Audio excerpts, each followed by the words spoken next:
Project Sapient is a podcast meant to engage our brothers and sisters in the law enforcement and military communities in conversations that we all know we need to have. All opinions you hear are our own, and they are protected by the First Amendment of the United States Constitution. They are in no way reflect or are meant to reflect the opinion of any specific agency, officer, or service member. Some opinions may be controversial. Listener discretion is advised. Enjoy.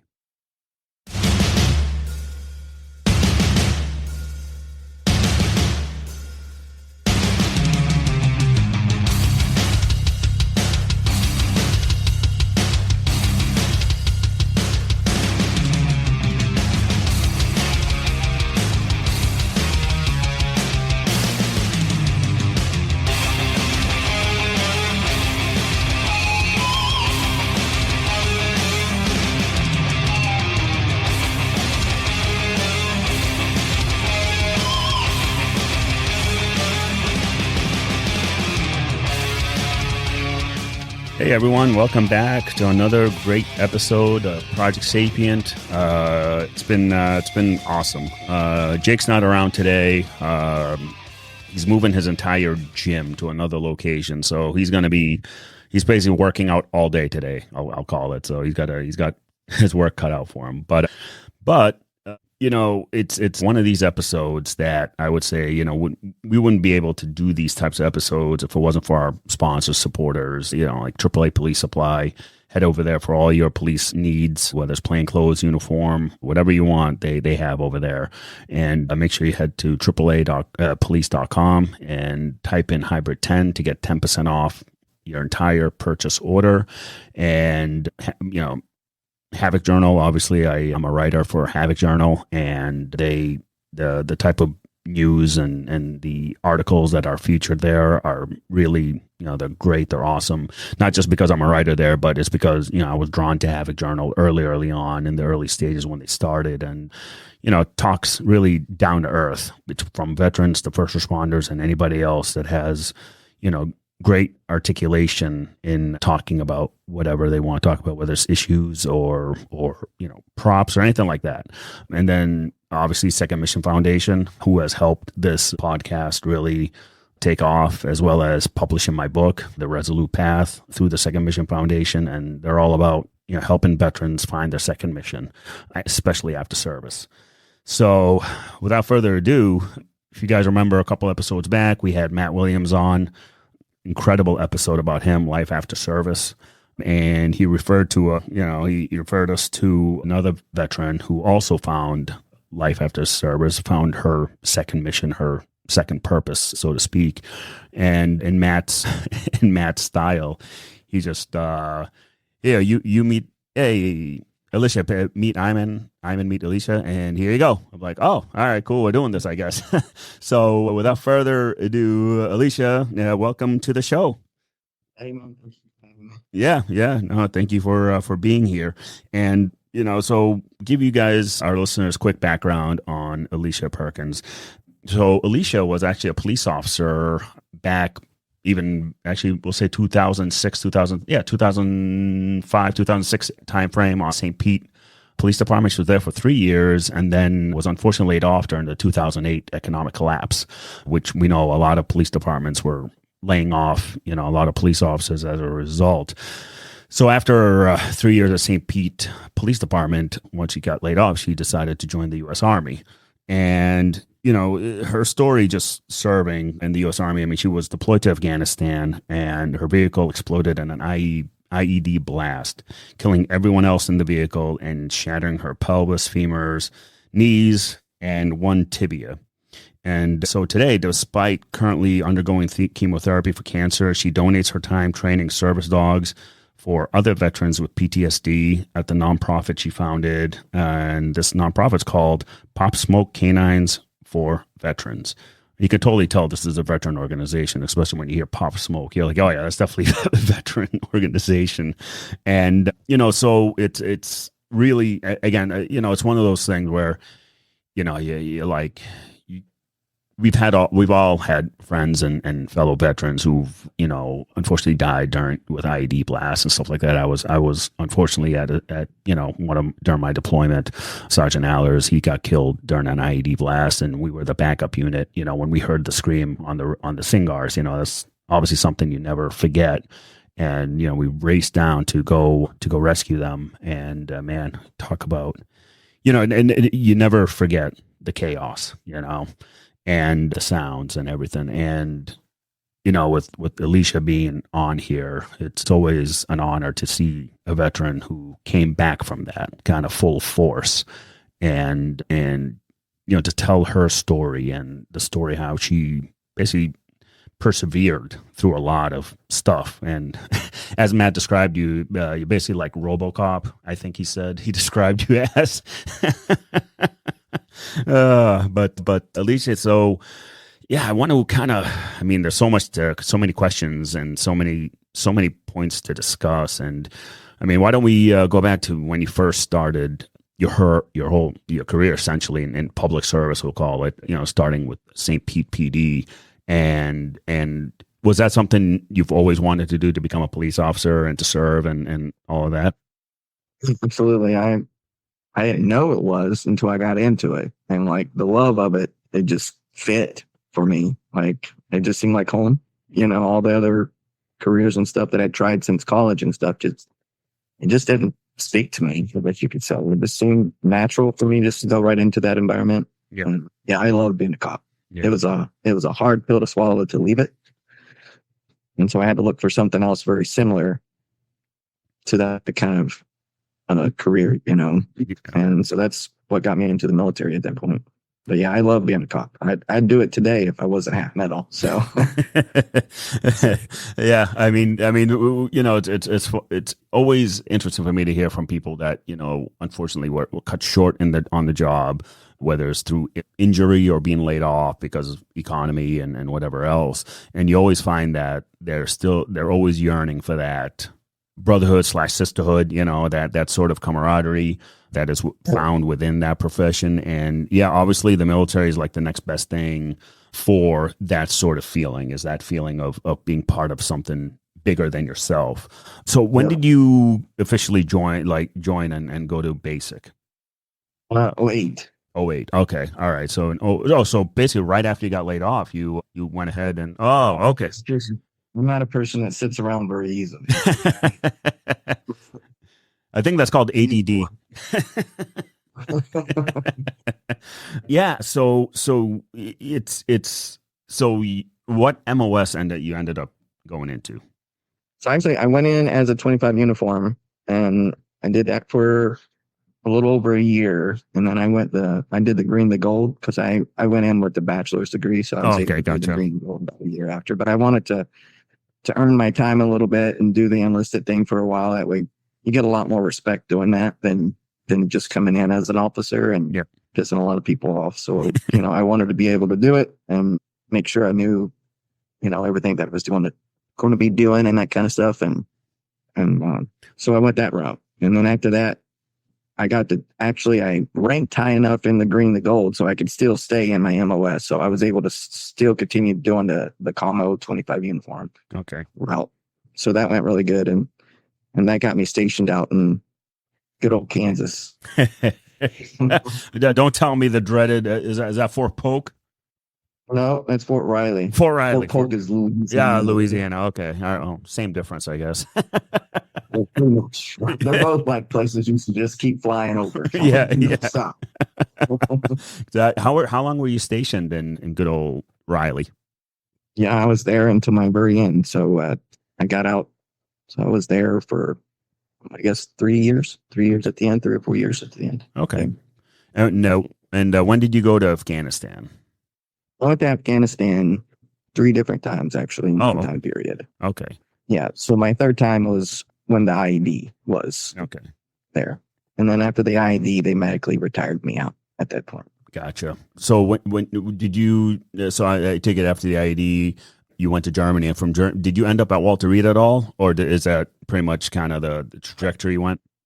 Yeah, I was out in Germany for almost 8 months before they sent me back. Okay. And then they sent me back to Riley, and I finished having the rest of my surgeries there. Gotcha. I never went to surgery. Oh, okay. All right. So, I mean, I know, again, there's something so minor compared to yours, but during, one of our ops, I ended up tearing my MCL and, obviously had knee pain. And they wanted me, oh, yeah, we could send you to Germany. And at the time, I still had like 3 more months left of my deployment. I'm like, fuck that. I'm not going any, because, you're like, I'm with my guys, I'm not going to just go, just like that. But I'm sure with yours, obviously severe injuries, severely wounded. Were you still in contact with anyone in your obviously with the unit? It was a few months after that I actually before I found out that I lost everybody in the truck. Oh, Jesus. They didn't tell me that right away. Yeah. And I couldn't get back to the truck. It actually it shot me through the turret. So I was about 500 feet from my truck. Yeah. That's actually what saved my life, was being, ejected through the turret. But okay. So I had no idea that nobody else made it until a couple months into where they got me to where I was really stable enough. Okay. I think I'd had at that point 3 of the surgeries, and each one of my surgeries ended up being like, one was like 12 hours long, and there was another one that was like 9 hours long, just trying to, seal the pelvis area back together and make it all work the right way. So once they kind of got that figured out, that I was actually going to survive this thing, that's when they decided to lay the bad news on me at that point. I was in Germany for another, but I had 7 of my surgeries in Germany. Yeah.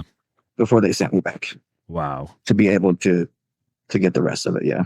I mean, how many surgeries how many surgeries did you have to go through?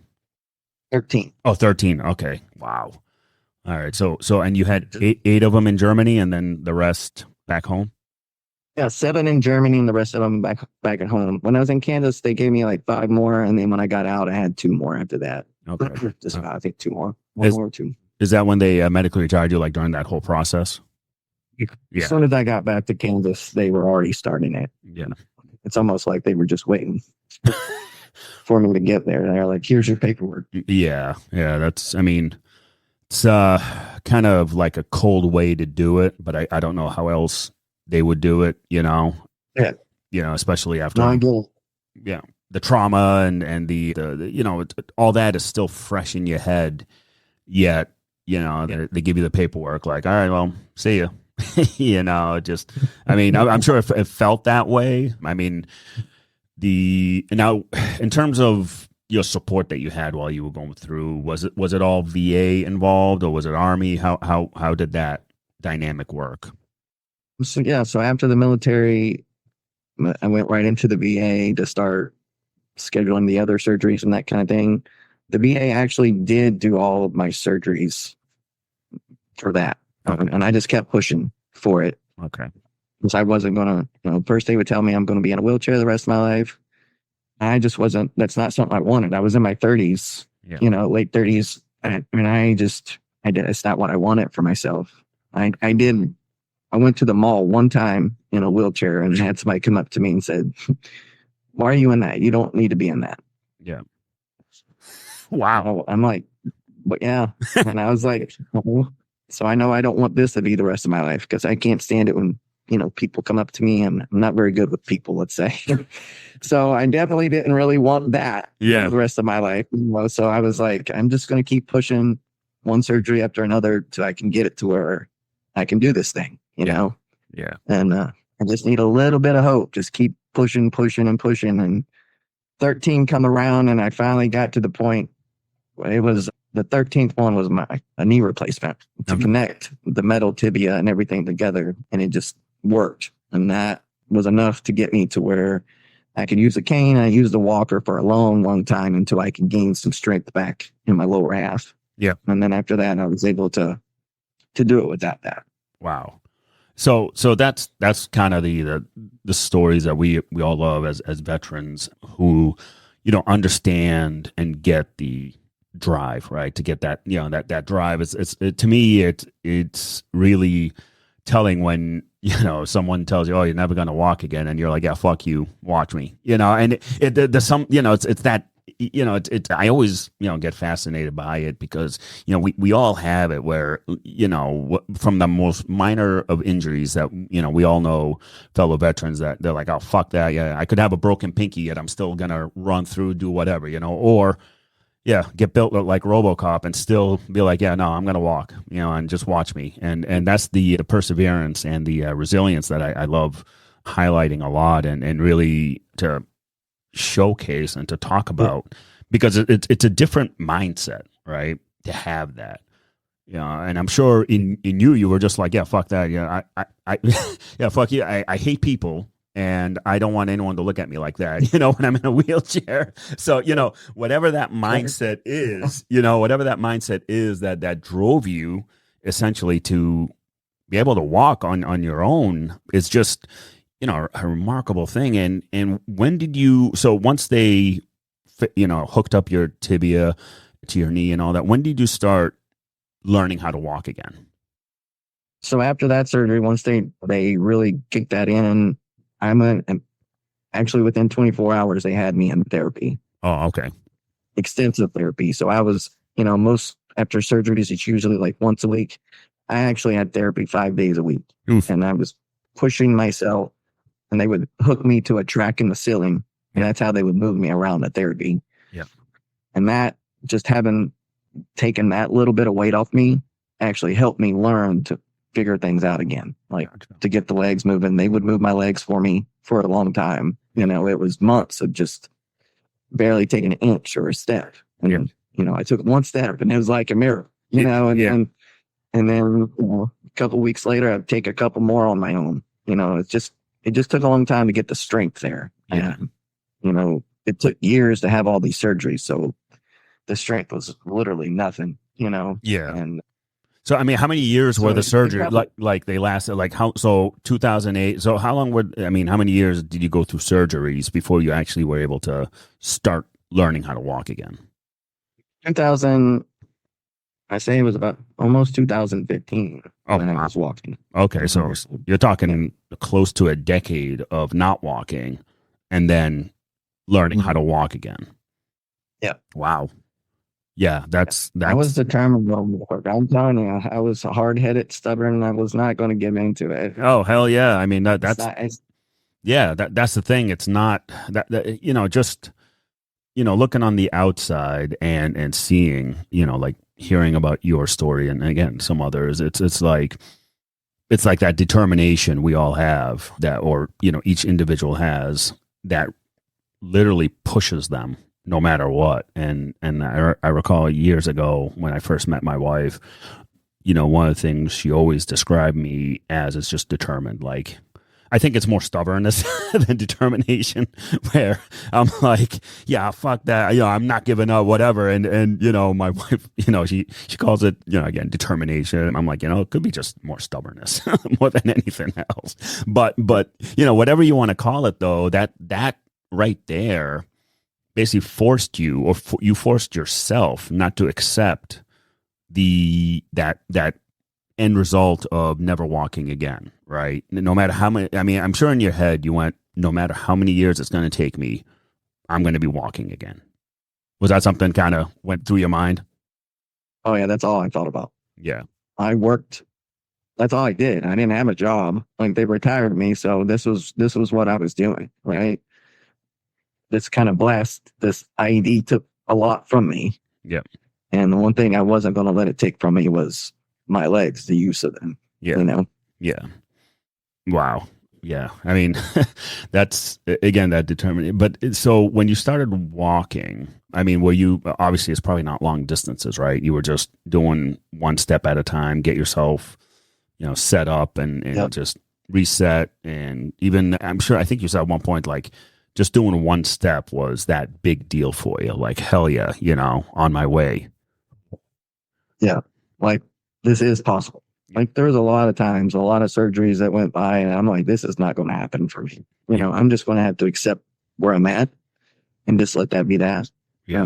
And I probably did that for like a month or two after a surgery, and just like, it didn't seem like I was ever going to get there, Yeah. The low points, you get there, the depression it puts you in, and you get tired of fighting sometimes. And then, I don't know, something comes around and you get your shit together, and you're like, man, I just want to keep putting one foot in front of the other. Literally, that's all I wanted to do. And I just dug a little deeper into my soul, honestly. Like, the push, the desire just not to accept what everybody was saying to me, was really what kept me going. Yeah. I did it for my family, but I did it for me because it's just not a life that I wanted for myself. I don't want to be in a wheelchair and have to depend on that. Yeah. Before it's my time to be in that, Yeah. I'm in my 30s. That's just not a life of somebody in their 30s for me. That's my mentality of it. I was an athlete. I was a D1 athlete all my life. I rode motorcycles. I did all kinds of stuff. Jumped out of planes. I loved it all. And all those things I couldn't do anymore, Yeah. I just wanted to be able to walk. Yeah. Simply that, and I was going to figure that out.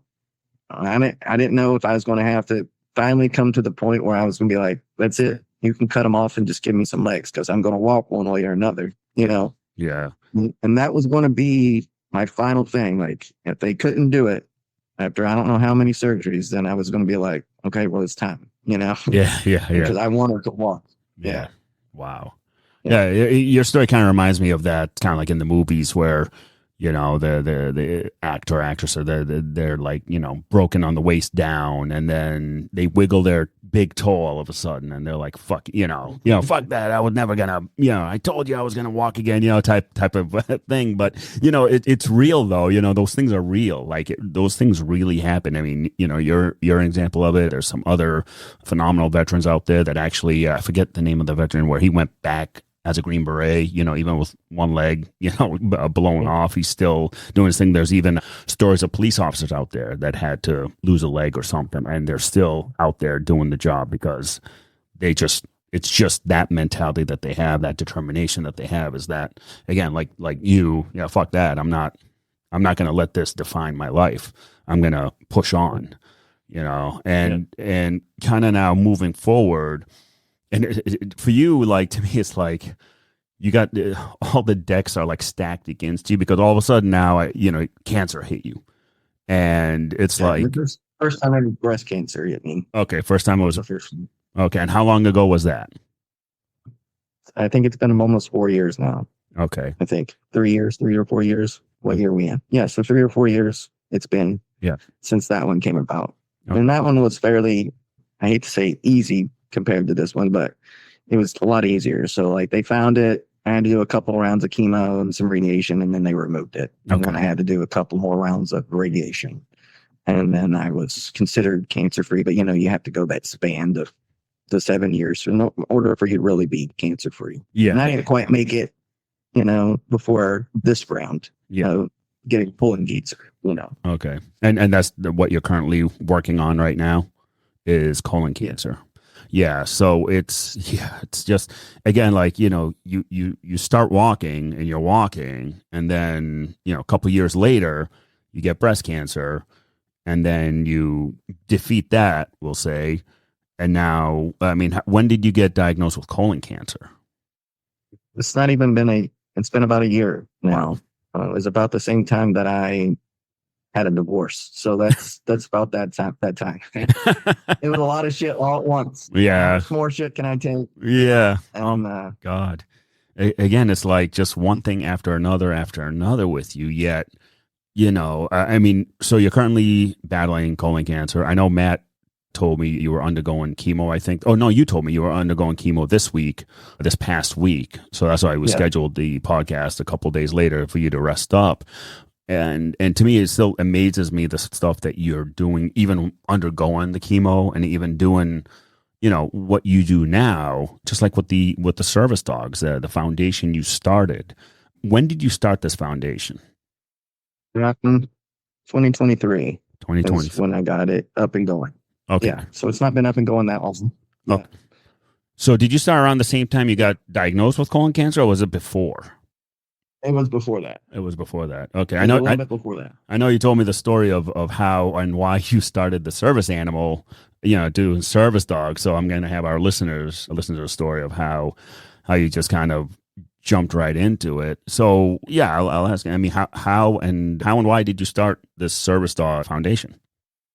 So I was a mental disaster throughout, since I got out of the military. When you get out, you're like in denial of a lot of things. Yeah. Like, yeah, you may have seen a lot, been through a lot, but you just want to get out and just live and enjoy some of the things, I guess, that you didn't do when you were in, kind of thing. Mm-hmm. And I was in denial of a lot of things. I got married and did that whole thing, and life was good. And then all of a sudden the world got dark.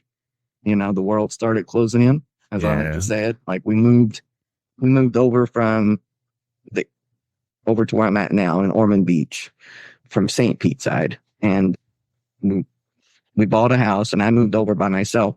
My wife was still back in St. Pete. So I was like doing all the reno and stuff on the house, and nosy neighbors started peeking in my fucking windows. These old people, I swear, they love to like. Yeah, right. Well, they have no boundaries. No, they don't. Sometimes. No. So that's kind of like where it started. I'm like, oh, I didn't really like that. So like the cameras started going up, the locks on my gate started happening. Yep. I left the house less and less and less till it really got to the point where I wasn't leaving my house at all. Okay. I got to a place where people were not good for me. Like I had zero trust in people. Yeah. I think a lot of that happened from someone tried to kill me that didn't know me. Okay. Yeah. In Afghanistan. Yeah. You know what I'm saying? Yeah. When my trust there was just gone. Like all that just started coming in. The night terror started happening for me. The rage, the PTSD rage kind of comes from that, and huge amount of depression. Like I just never left the chair sometimes. Like I was dying inside, really, honestly. Yeah. And I don't really know a way out of it. I think that time. I think not too many veterans know. I remember, again, you're completely different type of situation, but I remember coming home and that you call it that PTSD rage. I mean, I had it bad, where I don't know if you were the same way, but I'm sure, but it's like you forgot what pissed you off so much, but you just go from 0 to like red, like in matter of half a second. And then you just don't remember what pissed you off initially, after, you're done.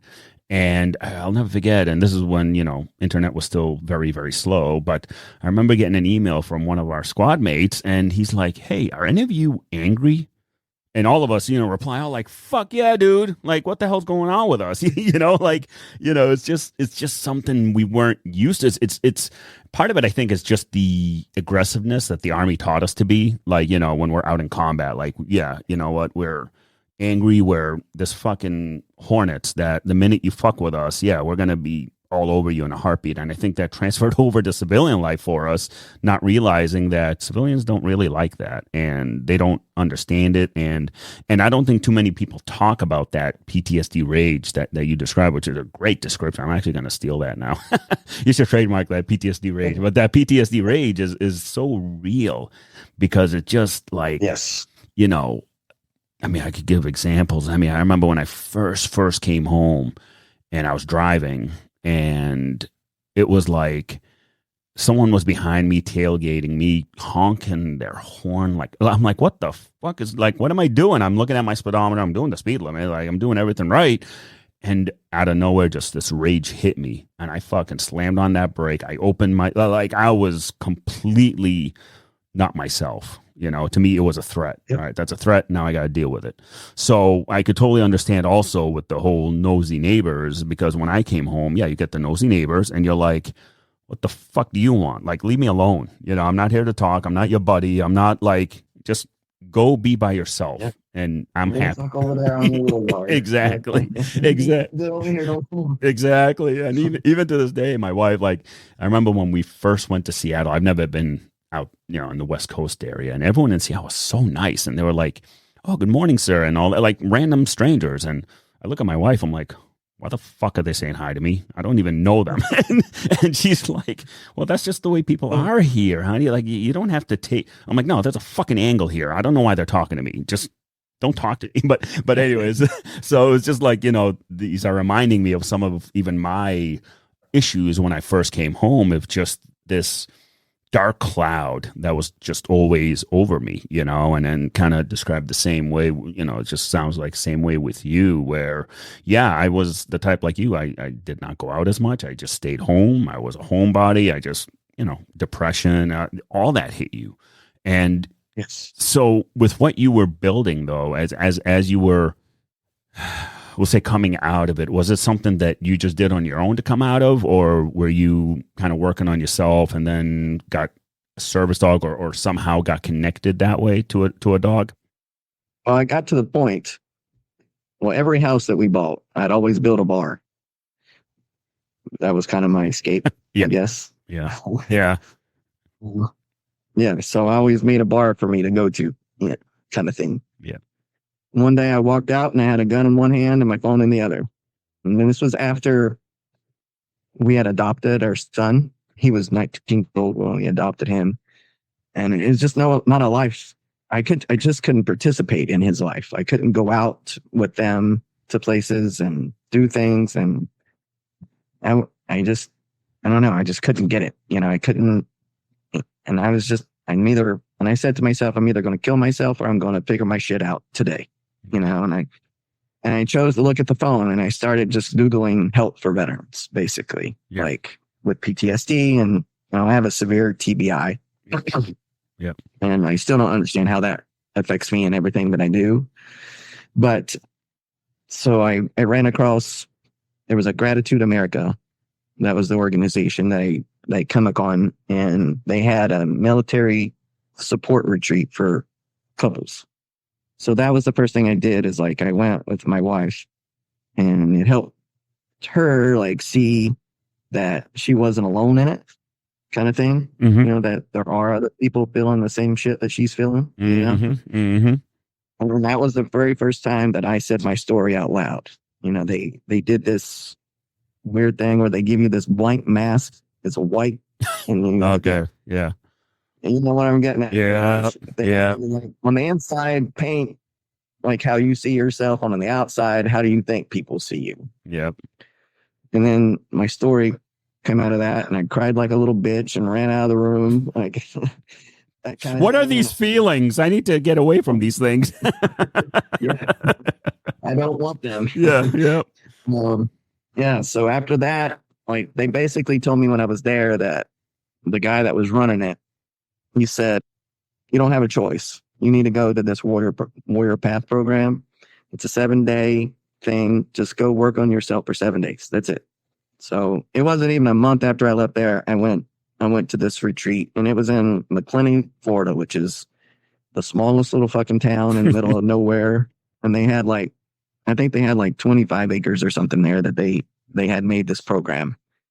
And that was a life-changing moment for me. I came home, and I started, keep in mind, I didn't leave my house still. That wasn't a thing for me. And I came home from that, and I started loading my kid up in the mornings, and I took him to daycare for the first time. I had a hard time because it just happened to be trash day. Mm. And trash day is hard for me because my ID was under trash. Yeah. So it's just hard for me to keep driving through it. But, I'd gotten that far, so we were just going to keep going. Made it to daycare. I got him inside, and I come back out of the vehicle, and I just took the big breath and just bawled my little fucking eyes out, Mm-hmm. And then I went to a coffee shop, a little local small coffee shop. I wanted to drive back home more than anything, but I was like, I need to just keep pushing just a little bit. And then this little local shop called Pines to Palms, and they had a little room in the back, and I asked them if I could go in there. They had a couch and everything. And I said, can I close the door so that nobody else comes in there? So I was able to have my first cup of coffee really outside that I'd done in years. Wow. Okay. Years. Yeah. Beyond years. And that coffee shop ended up being kind of how Pop Smoke kind of got its thing. I had tried to go to another organization, and they kind of were the person that was doing it she liked to scream and yell a lot. Mm. She thinks all veterans, I think, likes that shit. And listen, it doesn't bother me, but it bothers my TBI. So it hurts my brain. Like I can't handle that shit. So I left there, and then and a buddy of mine came to the coffee shop, and he was like, I think you need to start your own. You'd be really good at this, And I'd already been trained up. I ran across an ex-Canine officer who would come to my house and like start training me, the dogs and stuff, because I wanted to do something. I just didn't really know what. And he's like, let me just start training you with dogs.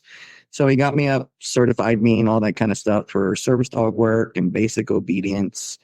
And so then I met my friend at the coffee shop, and I was like, I don't know. So I came home and I talked to my wife at the time, and she's like, if it's what you want to do it. And so I went back to the coffee shop the next day after I dropped my son, and the same guy showed up, and he's like, so what are you calling it? I'm like, I have no idea, And I said, and we sat there and we named off a few, and I was like, let's just name it Pop Smoke. And he said, well, why do you want to name it Pop Smoke? And I said, well, that was my med back out of Afghanistan. Came after we had the Pop Smoke. Yeah. So I kind of use that as my thing, is like, it helps me see through the smoke kind of thing. That's our motto of the thing. Because it really, once I got my service dog, I found him. He was a failed duck dog out of Minnesota. I got him here. So a failed duck dog. So what, for duck hunters, basically? Yep. I don't know which part of the program he failed on. All right. He probably was being friends with the ducks or something. Not bringing the bird back. Yeah. I know him. Bring the bird back. Yeah, exactly. Oh, that's awesome. So he came to me, and I started training him up. And before you know it, I got a dog that can do pretty much anything and everything for me. Like, he can open doors, he can get my shoes, he can get my shirts. And then I put myself through school to do the medical alerting, because there's not a lot of people in this country that actually do the medical alert for dogs. Very few, actually. Yeah. And it costs you about $10,000 per dog to add that. Wow. And that's on the cheap side. Wow. So I knew that I was going to need it. So I figured a lot of veterans would need it. And there's no way they're going to be able to afford $10,000. So I can pay $4,000 and go to school. So I'm going to go do that. Wow. And that way I can teach it for free. Yeah. And so that's kind of like how we got started, was that in the coffee shop. And I went to school when I finished going to school for the medical alerting. Yeah. And then I just started rolling with it. So how long did it take you to finish the medical alert? That was a year. Oh, the program was a year. Okay. Yeah. We actually, it's all over Zoom, because at the time, that's how they did it, was all over, video and stuff. So I actually got to use Toby as my dog through the program. Oh, so okay. He actually learned the medical alerting as I did. Wow. So describe kind of like, so what happens with the medical alerting with the dogs? What is it that how do they get trained in it, or what is it that they pick up on for the medical alert? Yeah. So for the medical alerting, your body actually lets off a bunch of different scents when you have a medical episode, let's say, for people that have seizures, for people that have heart attacks, even for a lot of the veterans who have anxiety. You actually, when you get anxiety, it's not just sweat that you're doing. There's another smell that's in there, a hormone, so to speak, that the dogs can smell that we can't. And they can smell that. And that's kind of how you start teaching them. So like, I had to start collecting cotton balls of every time I had anxiety attacks. Oh, no so shit. Like my neck, forehead, yep. And then I would store it in the freezer. And that's how you kind of start the scent work. You started them smelling it. As soon as they put their nose on the can, you click it, treat it, and then once they got pretty good with that part, then you advance it a little bit further. And it took a little bit of time to get there. Right? It's a long process to make sure that they actually, a lot of dogs like to use their eyes to see things. Yep. You have to really teach a dog to use their nose in that realm of things. Gotcha. So that scent work part is the important part on that one. Wow, that's amazing. And so is it like, so the more advanced, so would you basically induce anxiety on yourself or Toby to pick up on it? No, I just did it. It happened very naturally for me. Okay. All I have to do is really step outside and I'm full of it. Okay, gotcha. So you literally threw Toby in the deep end and was like, all right, You gotta learn. Yeah, pretty much. And it's so great. He loves to learn, so it made it easy. Oh, You that's know, good. yeah. So he wasn't the type of dog that just went the other way. I'm sorry. Yeah, no, I was gonna say. So he wasn't the type of dog that just sees a squirrel and runs off. No, no. I got some good videos I can send you that there's like 20 deer sitting right in front of me and he's just sitting there. That's awesome. Well, that's a good dog. You know, he's doing his job essentially, and man, that's so awesome. So how many dogs have you trained for veterans and actually given to veterans? Right now we're up to 15 dogs that we actually gave to veterans and first responders. So, Um, sorry, I missed it. 50 or 15?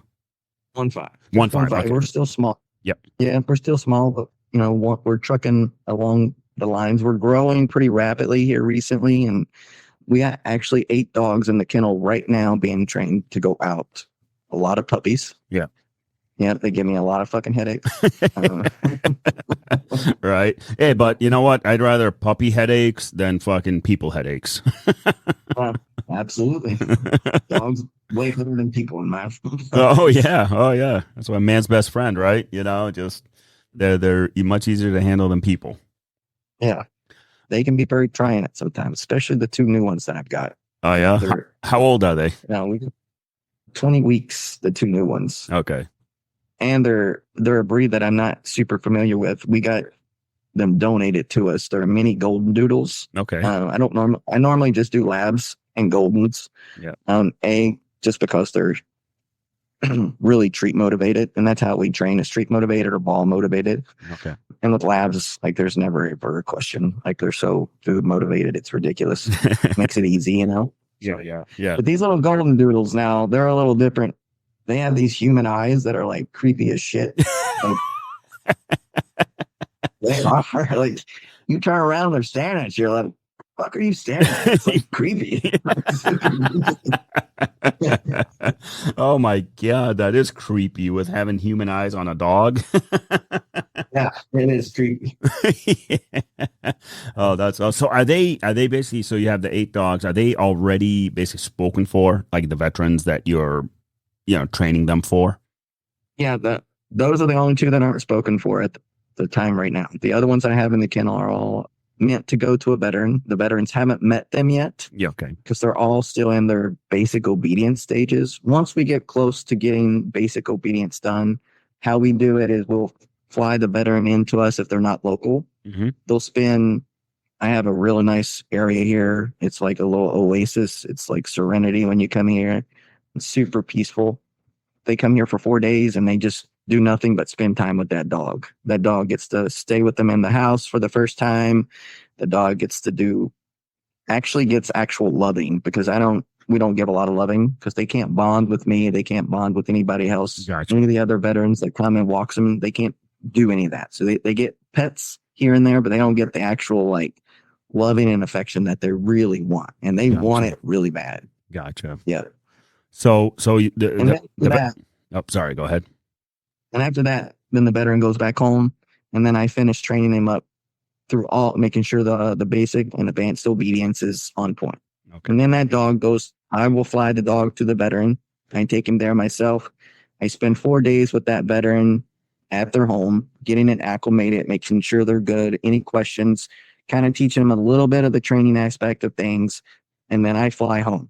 And then they'll spend 3 weeks with that dog, just letting that dog it takes about 3 weeks for a dog to get acclimated to a new environment. Yep. And so once that's done, and then we start the service dog training portion. So actually me, the veteran, and the dog train together for the service and the medical alert. Gotcha. It's the only way we're able to do it in order to cut the cost of it.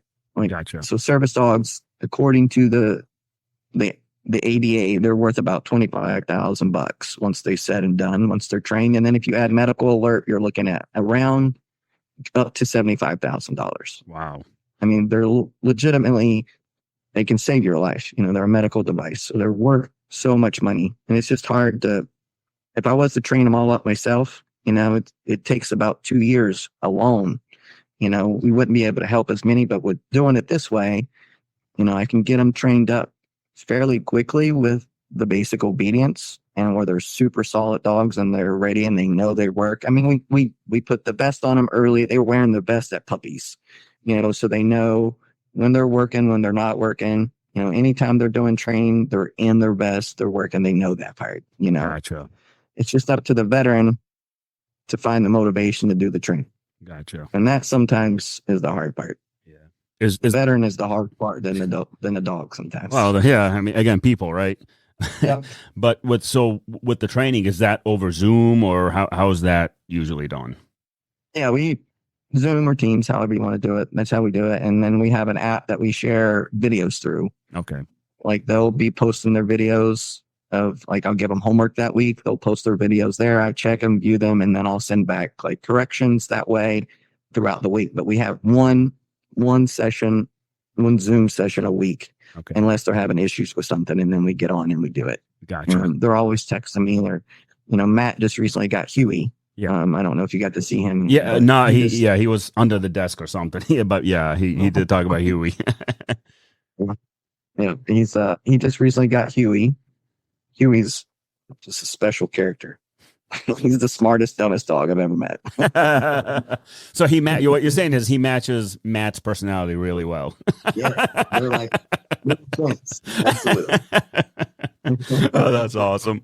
So he actually has said that Huey has saved his life. I mean, he's said that to me before, because he was in a very dark place, and Huey helped him a lot, which is always obviously great to hear fellow veterans coming out of whatever darkness they're going through.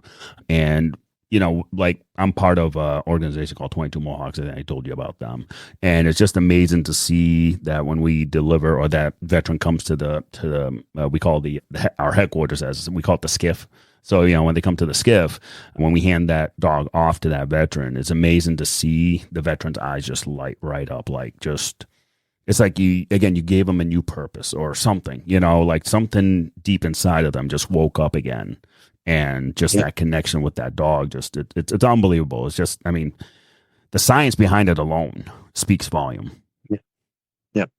It's amazing to see the difference that it can make. Yeah. And Matt, I met Matt, and we have a lot of things in common. I think we deal with a lot of the aftermath of our traumas, a lot of the same. Yeah. And I think that's where we kind of connected on a different level. Yeah. That I haven't been able to connect with somebody on that level in a long time. Yeah. So that's like kind of how where it started with. I actually met him at the Warrior Path program. Okay. After I left there, I started going back, and I was a guide there. So I did that on top of the service dog thing at the same time. So I was actually teaching the program, because it literally, it did change my life. Yeah. And then I got cancer, so I have to stop it. Well, that's the thing though. As we're talking, and then you just forget that basically I built like RoboCop, as Matt likes to describe you, and cancer and all of that. But then, like for me, like, oh shit, that's right. Like she's still battling all those other things on top of doing what you're doing, and you don't.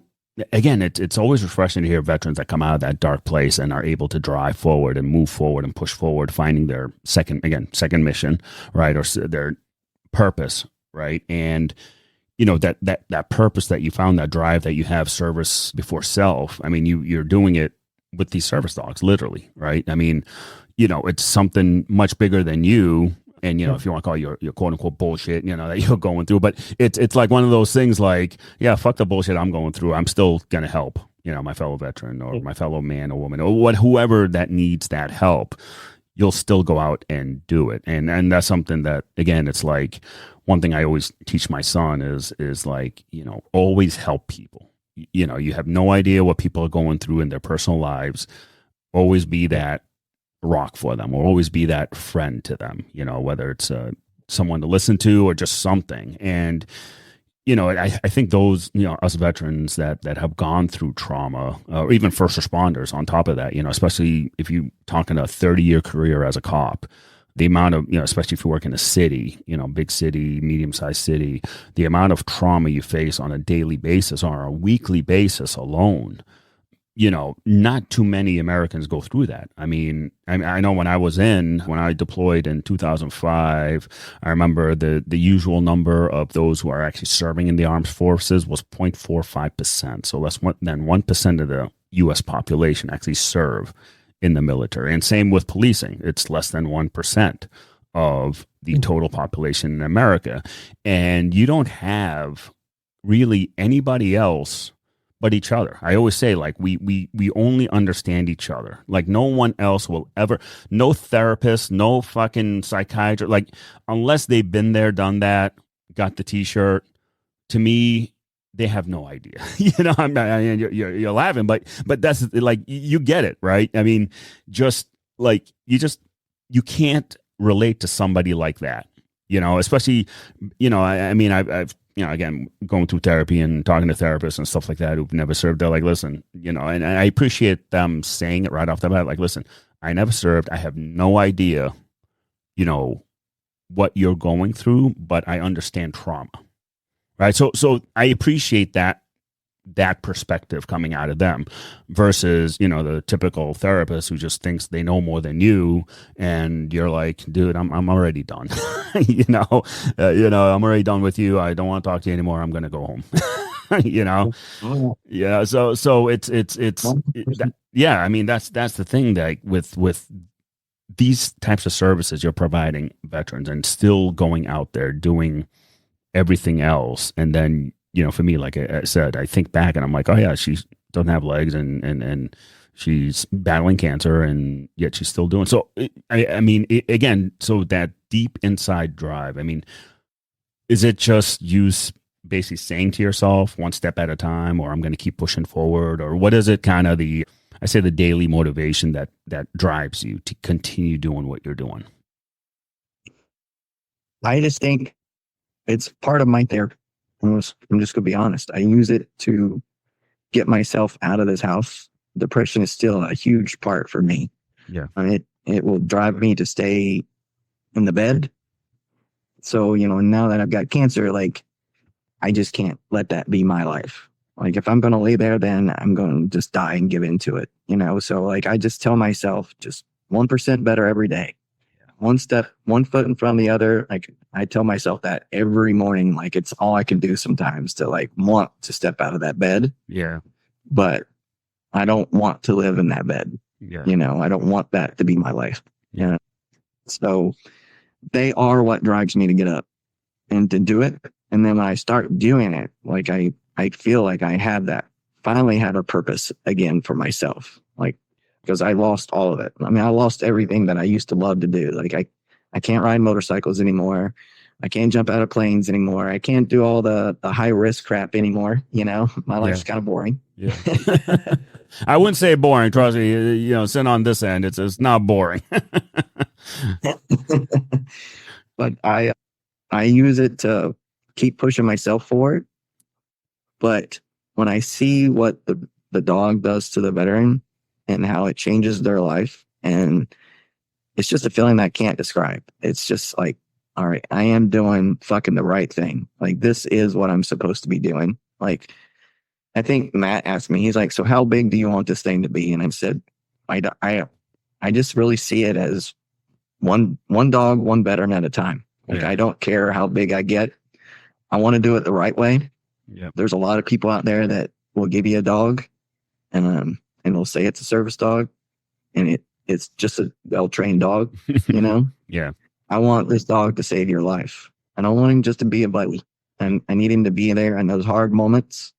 Yep. When you have a gun in your hand or a phone in the other. Yep. And you choose the dog instead of either one of those things. Yep. That's what I want. Wow. And you said something a little bit ago about when you're around other veterans, that's when you understand each other, or police officers, and that is so true. Like, there's so many veterans that can be in a room crowded with a bunch of people and they can feel so, and they do in their mind, but they'll never say it to anybody else. Yeah. And that is actually what brings the veterans into that dark place, because they just think that no one will ever understand what they've seen, what they've done, because people don't realize what you do when you deploy. Yeah. the crap that you see, the crap that you're put in, and like for you in law enforcement, like when I was a cop, you don't ever get called to someone's good day. No. You don't get called to the happy birthday parties, Yeah. and it's always somebody's worst day. Yeah. And that is your life as a cop. You live that at least 5 days a week, Yeah. and when we're deployed, it didn't happen every single day that we were there, but it happened a lot. But for police officers, I mean, it's rampant because they're in it every day, a full shift of just the negative. Yeah. That's where they live, Yeah. and then you want them not to live there when they go home. Like it's like how, you're going to have to give them some extra different tools in order to do that, I think that's the biggest. And it's not drugs. No. It's not the drugs. Like the VA, they like to hand them out like candy. Oh yeah. When I was on a lot of meds, mental health meds. And I just finally said, that's not the answer for me. And I really turned to the dog in order to pull me through those really dark moments. Like my dog wakes me up from night terrors. Before I had my dog, I woke up trying to basically strangle my wife. Yeah. That's when I knew like my problems were seriously out of control at that moment. Like I have to change this for myself, for my family, my son, getting all that, and there's veterans just sitting there suffering just like that, not knowing which way to go, which way to turn. And they don't have that, Yeah. And if there's any of them listening right now, even if you don't want a dog, just reach out, talk. I'm a hell of a listener. I've gotten really good at that point.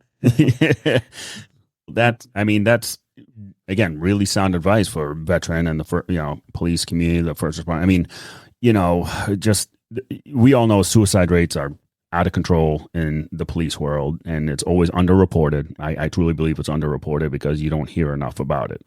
And same with the veteran community, the amount of, and I bet you that, I would guess that if they were to actually do a poll on attempted suicide and not successful, it'll be 10 times higher than the actual suicide, right? Within the veteran and law enforcement community. Because, yeah, you're right. I mean, when we were deployed, right? And when you come home, okay, you're good, you're safe, you don't have to worry as much, other than your traumas and whatever else you had to deal with.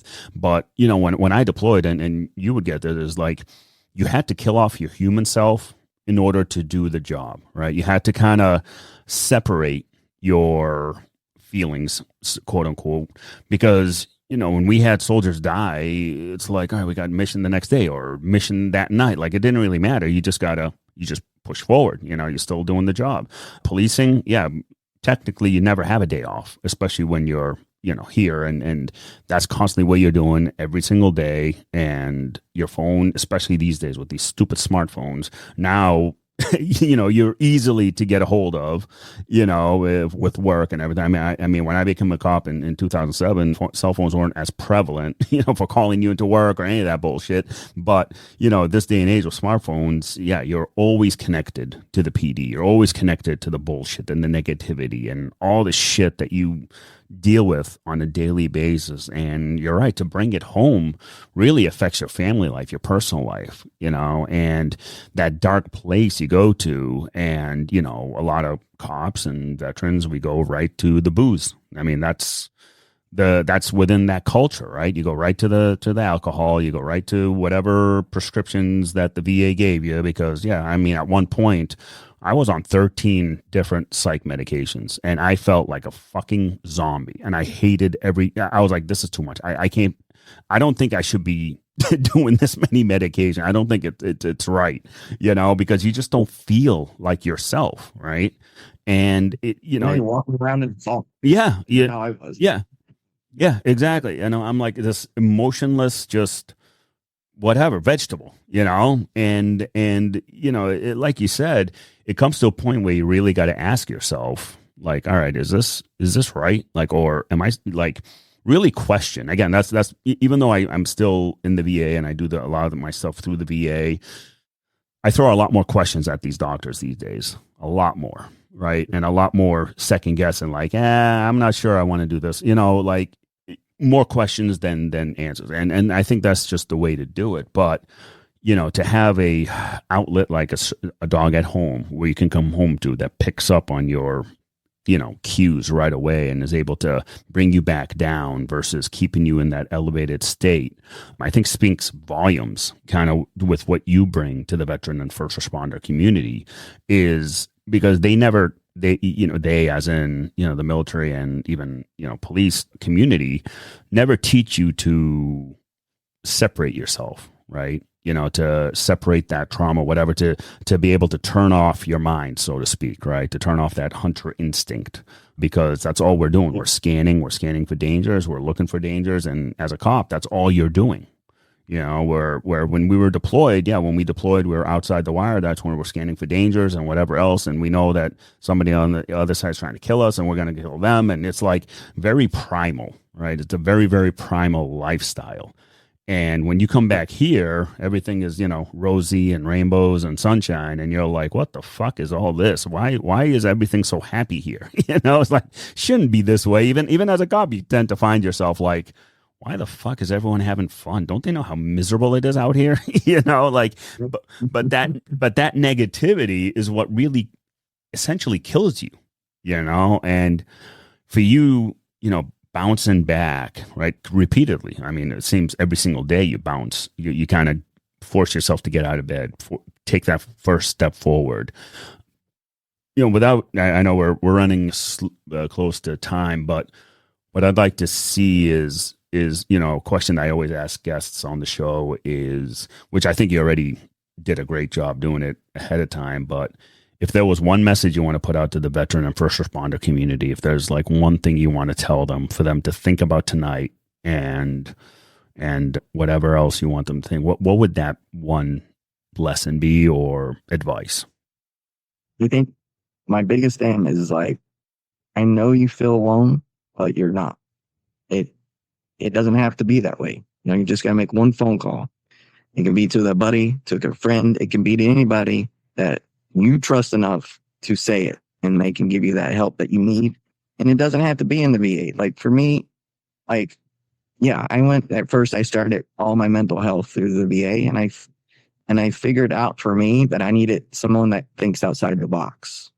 I didn't want you to treat me just like every other veteran. And that's kind of what they do with the thing, because I'm different than you or anybody else. And the way that I view my mental health is different than Joe Blow next to me, So I went out and I found, I have 2 mental health therapists, and I created a routine, and that routine is really what gets me up every day to do that. Like I have a whole thing where I don't touch my phone. I don't do any of those things until I've worked out. Like, yes, I'm in cancer, but I still make it part of my regimen. I do cold therapy now, which has been super great for the inflammation in my lower half and that kind of thing. And a big thing, you actually touched on it, is like how we see the world. Like we've actually forgotten how to have fun. And I think that is the most important thing, is like go out and do one thing that fucking just makes you laugh uncontrollably and remember what it feels like to be a kid again, sort of. Like when you've been a part of trauma, when you've stood beside your friends who've died, when you've seen the shit that you do as a police officer, you forget that there's still fucking shit out there that makes you happy and that you can go out and laugh and do those things. Like we do not laugh hard enough. Yeah. We can giggle, right? We can fucking do that stupid shit, but like that uncontrollable laugh that we used to do when we were a kid, just because it was just pure joy, I lost that. Somebody said that to me, like, when was the last time you laughed, And when I was in my darkest moment, I couldn't even tell you it'd been years, and once I figured out that, like, all right, I just need to go find this, whatever it is, some of the stupid, for me, I found it in a dog, in my laughter, because they do some stupid shit. So like I found that my love and my passion turned into be like where I started having actual fun with my son for the first time, And so the biggest thing is like, it doesn't always have to be a pill that changes you. It can be an animal that you reach down for, and that simple, just touching your hand to that dog's head, it make the world just seem all right for just that 5 minutes that you need it to get yourself out of that funk that you're in, that's keeping you in that chair. Whatever it is, it's out there. Look for it. There's a million veteran and first responder organizations that is waiting to help. You just have to take that first small step and make contact. Yeah. And it can be a phone call. Shit, it can be a phone call to me. Call me up and I'll put you in contact with it. Yeah. Do not just sit there and let it take you. Yeah. Because you're not alone. You're just not, Yeah. And there's ways to fight through it, unorthodox ways. And listen, a lot of people don't consider that service dog as a path for them. But my dog has literally changed my life. Like, I'm able to go out and shit. I went to Disney with my son. You do remember I said I hate people? Yes, I was already thinking just me taking my son to Disneyland, Disney World, and my love for humans really shone through. Yeah, I mean, for you, that's a huge step. I mean, to go to Disney World. Yeah. Yeah. Yeah. It's possible for anybody. You just got to change the mindset that you're in, the negative world that you've been taught to live in. Yeah. I mean, that's what we've all been trained for. Yeah. To live in that world. And they don't train you how to get out of it. Yeah. They don't train you how not to be that fighter anymore. Yeah. That protector. They don't train, they don't get that out of you. Yeah. They don't give you the tools to cut that little switch back off so you can go be a part of civilian life. Yeah. The rage that you're feeling, that once you say all this shit to people and your mouth opens up and all those things, and then you look at the person sitting across from you and you realize that you just crushed their world with the words that just come out of your mouth. That was my biggest thing. And I'm still actually battling that, like the rage, because I'm at the point kind of where I'm like, I've been through some shit, and I keep going through some shit, and I got to the point where I didn't really care about people's feelings on the other end of my mouth, Yeah. and that's not good at all. And it's just a constant battle. Like, I constantly work to get on the other side of something. Yeah. And you just got to want that for yourself. Like, the sitting in the chair and be miserable, you got to want different. You can do it. Anybody can do it. If I can do it, anybody can do it. Yeah. And just keep pushing, Well, Alicia, thank you so much for coming on, talking about your story and sharing laughs on some of our quirks as combat vets and some of the shit we all go through. But again, your story of resilience and just keep pushing literally one step at a time, and still continuing to persevere no matter what comes in front of you, whether it's cancer or surgeries or whatever it might be. You still truck on and push on. And, obviously thank you for everything that you do for the communities, both law enforcement, first responder, and military veterans. And on the what I'll do on the show notes is put your website and your email address. That way people want to get in touch with you, have questions for you, can, reach out to you. Obviously, big part of this is, like you said, call someone, I always put my email address at all the show notes, like, hey, email, like, get a hold of us. We have, what's great about this type of network that we're in is we have a plethora of legit good resources versus the bullshit resources where all you're doing is, getting pushed around to different things. It's a very different type of resource when it's being run by veterans, by combat vets. It's a different type of passion. It's a different type of passion. But hey, Alicia, if you can hang out just for a second, I'm going to do a quick outro and we'll talk to you offline in just a second. All right. All right. Well, there you have it, folks. What a great episode, what a great story. I hope you guys all got something out of it. And again, it wouldn't happen if it wasn't for supporters and sponsors like Havoc Journal, AAA Police Supply, Second Mission Foundation, and if I forget to mention you, don't worry, I love you. It's a lot for this TBI mind to remember. So, but in the end, if you guys get anything out of this, please feel free to reach out, like, share, comment, on our Instagram page or even email. And we love hearing from you. So if everybody can stay safe and stay sapient.